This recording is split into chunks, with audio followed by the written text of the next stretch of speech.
জয় গৌর, জয় নিতাই। আজ 13ই জ্যৈষ্ঠ 1432 ও 28শে মে 2025 বুধবার। আজ আমি শ্রী চৈতন্য চরিতামৃত পাঠ করছি। আজ আমি পাঠ করছি শ্রী চৈতন্য চরিতামৃতের মধ্যলীলা প্রথম খণ্ড দ্বিতীয় পরিচ্ছেদ, চৈতন্য মহাপ্রভুর প্রেমোন্মাদ প্রলাপের শ্লোক 1 থেকে 15। শুরুতে কিছু কথা লিপিবদ্ধ রয়েছে, আমি একটু পাঠ করে শোনাচ্ছি আপনাদের। মধ্যলীলার দ্বিতীয় পরিচ্ছেদে গ্রন্থকার মহাপ্রভুর শেষ 12 বৎসরের ভাব আস্বাদন লীলার সূত্র বর্ণনা করেছেন। এই ভাব গাম্ভীর্যপূর্ণ তত্ত্ব সহজে লোকে বুঝতে পারে না।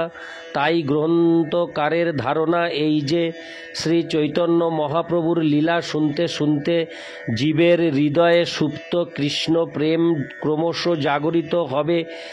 শ্রীল কৃষ্ণদাস কবিরাজ গোস্বামী বৃদ্ধ অবস্থায় এই গ্রন্থ লিখছিলেন। তিনি ভেবেছিলেন হয়তো তিনি এই গ্রন্থ শেষ করতে পারবেন না, তাই অন্তলীলার সূত্র ভক্তদের উপকারের জন্য এই পরিচ্ছেদে সংগ্রহ করেছেন। শ্রীল কৃষ্ণদাস কবিরাজ গোস্বামী বলেছেন যে, শ্রীল স্বরূপ দামোদর গোস্বামীর মতোই ভজন সম্বন্ধে হরে কৃষ্ণ। শ্রীল কৃষ্ণদাস কবিরাজ গোস্বামী বলেছেন যে, শ্রীল স্বরূপ দামোদর গোস্বামীর মতোই ভজন সম্বন্ধে প্রধান মত। শ্রীল রঘুনাথ দাস গোস্বামী শ্রীল স্বরূপ দামোদর গোস্বামীর কর্চা কণ্ঠস্থ করে তার অন্তর্ধানের পর ব্রজে আগমন করেন। সেই সময় শ্রীল রঘুনাথ দাস গোস্বামীর সঙ্গে গ্রন্থকার শ্রীল কৃষ্ণদাস কবিরাজ গোস্বামীর সাক্ষাৎকার হয় এবং তার কণ্ঠস্থ কর্চার তাৎপর্য হৃদয়ঙ্গম করে তিনি এই অপ্রাকৃত গ্রন্থ শ্রী চৈতন্য চরিতামৃত রচনা করেন। শ্লোক 1।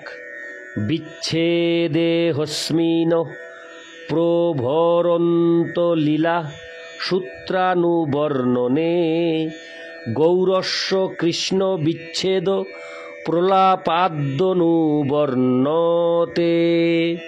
অনুবাদ: শ্রী চৈতন্য মহাপ্রভুর অন্তলীলার সূত্র বর্ণনা করার সময় আমি গ্রন্থকার এই পরিচ্ছেদে কৃষ্ণ বিরহে শ্রী চৈতন্য মহাপ্রভুর প্রলাপ আদি অপ্রাকৃত ভাব বর্ণনা করছি। তাৎপর্য: এই দ্বিতীয় পরিচ্ছেদে সন্ন্যাস গ্রহণ করার পর শ্রী চৈতন্য মহাপ্রভুর কার্যকলাপের একটি সাধারণ বর্ণনা দেওয়া হয়েছে। এখানে শ্রী চৈতন্য মহাপ্রভুকে গৌর বলে বর্ণনা করা হয়েছে, কেননা তার অঙ্গের বর্ণ গৌর। শ্রীকৃষ্ণের অঙ্গ কান্তি শ্যামবর্ণ, কিন্তু তিনি যখন গৌরাঙ্গী ব্রজ গোপিকাদের ভাবে মগ্ন হন, তখন তার অঙ্গ কান্তি গৌরবর্ণ ধারণ করে। শ্রী চৈতন্য মহাপ্রভু গভীরভাবে কৃষ্ণ বিরহ অনুভব করেছিলেন, ঠিক যেভাবে একজন প্রেমিক তার প্রেমিকার বিরহ বেদনা অনুভব করে। মধ্যলীলার এই দ্বিতীয় পরিচ্ছেদে শ্রী চৈতন্য মহাপ্রভুর শেষ 12 বৎসরের কৃষ্ণ বিরহ জনিত উন্মাদনা সংক্ষেপে বর্ণিত হয়েছে। ইতি শ্লোক 1। শ্লোক 2। জয় জয় শ্রীচৈতন্য জয় নিত্যানন্দ, জয়াদ্বৈত চন্দ্র জয় গৌরভক্তবৃন্দ। শ্লোকার্থ: শ্রী চৈতন্য মহাপ্রভুর জয়, শ্রী নিত্যানন্দ প্রভুর জয়, শ্রী অদ্বৈত চন্দ্রের জয়, গৌর ভক্তবৃন্দের জয়। ইতি শ্লোক 2। শ্লোক 3। শেষ যে রহিল প্রভুর 12 বৎসর, কৃষ্ণের বিয়োগ স্ফূর্তি হয় নিরন্তর। শ্লোকার্থ: শেষ 12 বৎসর শ্রী চৈতন্য মহাপ্রভু নিরন্তর কৃষ্ণ বিরহ জনিত ভাব প্রকাশ করেছেন। ইতি শ্লোক 3। শ্লোক 4। শ্রীরাধিকার চেষ্টা যেন উদ্ভব দর্শনে, এই মতো দশা প্রভুর হয় রাত্রি দিনে। শ্লোকার্থ: বৃন্দাবনে উদ্ভবকে দর্শন করে শ্রীমতী রাধারানীর যে অবস্থা হয়েছিল, শ্রী চৈতন্য মহাপ্রভুর অবস্থাও দিবারাত্র ঠিক সেই রকমই হয়েছিল। ইতি শ্লোক 4 শ্লোক 5। নিরন্তর হয় প্রভুর বিরহ উন্মাদ, ভ্রমময় চেষ্টা সদা প্রলাপময় বাদ। শ্লোকার্থ: শ্রী চৈতন্য মহাপ্রভু নিরন্তর কৃষ্ণ বিরহ জনিত অপ্রাকৃত উন্মাদনা প্রদর্শন করেছিলেন। তার সমস্ত কার্যকলাপ ছিল ভ্রমময় এবং তার কথাবার্তা ছিল প্রলাপময়। ইতি শ্লোক 5 শ্লোক 6। রোমকূপে রক্তোদ্গম দন্ত সব হালে, ক্ষণে অঙ্গ ক্ষীণ হয় ক্ষণে অঙ্গ ফুলে। শ্লোকার্থ: সেই অবস্থায় কখনো কখনো তার শরীরের লোমকূপে রক্তোদ্গম হতো এবং আবার কখনো কখনো তার দাঁতগুলি আলাদা হয়ে যেত, কখনো তার সমগ্র দেহটি ক্ষীণ হয়ে যেত এবং আবার কখনো তার সমগ্র দেহটি ফুলে যেত। ইতি শ্লোক 6 শ্লোক 7। গম্ভীরা ভিতরে রাত্রে নাহির নিদ্রা লব, ভিত্তে মুখ শির ঘষে। হরে কৃষ্ণ। ভিত্তে মুখ শির ঘষে ক্ষত হয় সব। শ্লোকার্থ: শ্রী চৈতন্য মহাপ্রভু গম্ভীরায় থাকতেন, কিন্তু তিনি এক নিমেষের জন্যও ঘুমোতেন না। সারা রাত তিনি মেঝেতে মুখ ও মাথা ঘষতেন এবং তার ফলে তার সর্বাঙ্গ ক্ষত বিক্ষত হয়ে যেত। তাৎপর্য: আঙ্গিনার পর দালান, তার ভিতরে ক্ষুদ্র গৃহকে গম্ভীরা বলে।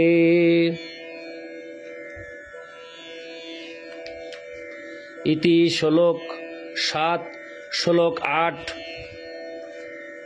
তিন দ্বারে কপাট প্রভু যায়েন বাহিরে, কভু সিংহ দ্বারে পড়ে কভু সিন্ধু নীরে।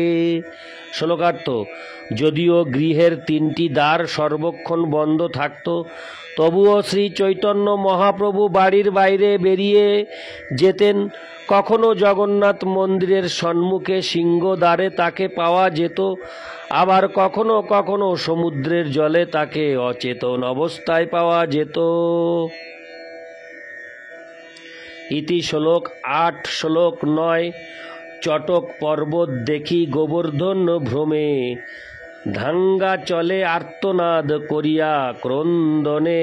শ্লোকার্থ: চটক পর্বতকে গোবর্ধন পর্বত, হরে কৃষ্ণ, চটক পর্বতকে গোবর্ধন পর্বত মনে করে শ্রী চৈতন্য মহাপ্রভু আর্তনাদ পূর্বক ক্রন্দন করিতে করিতে, হরে কৃষ্ণ, ক্রন্দন করতে করতে সেদিকে ছুটে যেতেন। তাৎপর্য: সমুদ্র তীরে যে সমস্ত বালুর পাহাড় আছে তাদের চটক পর্বত বলা হয়।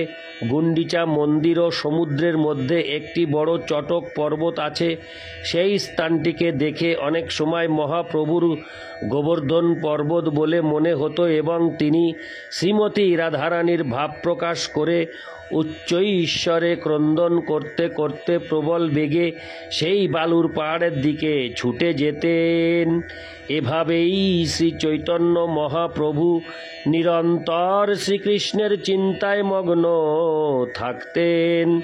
তার এই মনোভাব তাকে বৃন্দাবন ও গোবর্ধন পর্বতে নিয়ে যেত এবং এভাবেই তিনি কৃষ্ণ বিরহ লীলাময় ভাবে এক অপ্রাকৃত আনন্দ আস্বাদন করতেন। ইতি শ্লোক 9 শ্লোক 10। উপবনোদ্যান, হরে কৃষ্ণ, উপবনোদ্যান দেখি বৃন্দাবন জ্ঞান, তাহা যাই নাচে গায়ে ক্ষণে মূর্ছা যান। শ্লোকার্থ: কখনো কখনো শ্রী চৈতন্য মহাপ্রভু নগরের উপবন দর্শন করে মনে করতেন যে সেগুলি হচ্ছে বৃন্দাবন। তাই তিনি সেখানে গিয়ে নাচতেন, কীর্তন করতেন এবং কখনো কখনো অপ্রাকৃত আনন্দে মূর্ছিত হতেন। ইতি শ্লোক 10। শ্লোক 11। কাহা নাহি শুনি যেই ভাবের বিকার, সেই ভাব হয় প্রভুর শরীরে প্রচার। শ্লোকার্থ: মহাপ্রভুর শ্রীঅঙ্গে যে সকল অস্বাভাবিক ভাবের বিকার দেখা যেত, সেই বিকার অন্য কারো শরীরে সম্ভব ছিল না। তাৎপর্য: ভক্তি রসামৃত সিন্ধু আদি গ্রন্থে যে সমস্ত ভাবের বিকারের কথা বর্ণনা করা হয়েছে তা প্রকৃতপক্ষেই জড় জগতে দেখা যায় না, কিন্তু সেই সমস্ত লক্ষণগুলি পূর্ণরূপে শ্রী চৈতন্য মহাপ্রভুর শ্রীঅঙ্গে প্রকাশিত হয়েছিল। সেই সমস্ত বিকার মহাভাবের লক্ষণ। কখনো কখনো সহজিয়ারা কৃত্রিমভাবে এই সমস্ত লক্ষণগুলি প্রকাশের চেষ্টা করে, কিন্তু প্রকৃত ভক্ত তা বুঝতে পেরে তৎক্ষণাৎ তা বর্জন করেন। গ্রন্থকার এখানে বলেছেন যে এই সমস্ত লক্ষণগুলি শ্রী চৈতন্য মহাপ্রভুর শ্রী অঙ্গে ছাড়া আর কোথাও প্রকাশিত হয় না। ইতি শ্লোক 11। শ্লোক 12।